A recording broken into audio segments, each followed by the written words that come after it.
AP రాజకీయాల్లో మరో కీలక పరిణామం చోటు చేసుకుంది. మాజీ మంత్రి వైసీపీ నేత పెద్దిరెడ్డి రామచంద్రారెడ్డిని టీడీపీ ఎమ్మెల్యే కోలికపూడి కలిశారు.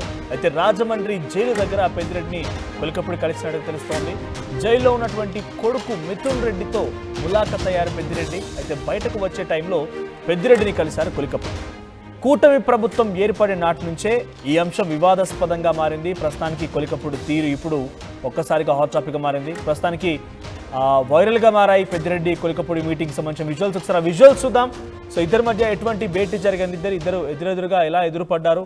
మీరు చూస్తున్నారు, ఒకవైపుగా కోలికపూడి, మరోవైపు పెద్దిరెడ్డి. సో ఇద్దరు కూడా ఎదురెదురుపడి కరాచలనం చేసుకోవడం ఒక్కసారిగా అందరినీ కూడా అవాక్కు గురి చేసింది.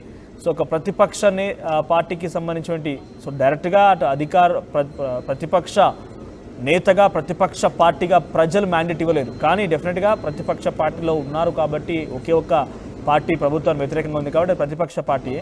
సో వైసీపీలో కీలకమైన నేతగా ఉన్నటువంటి పెద్దిరెడ్డిని కోలికపూడి కలవడం ఇప్పుడు అందరినీ కూడా ఒకసారిగా ఆశ్చర్యానికి గురి చేసింది. కేవలం ఒక సర్వసాధారణమైనటువంటి భేటీ అయినా లేదంటే దీని వెనుక ఇంకేదైనా ఉందనేటువంటి కోణాల్లో కూడా పలువురు చర్చిస్తూ ఉన్నారు.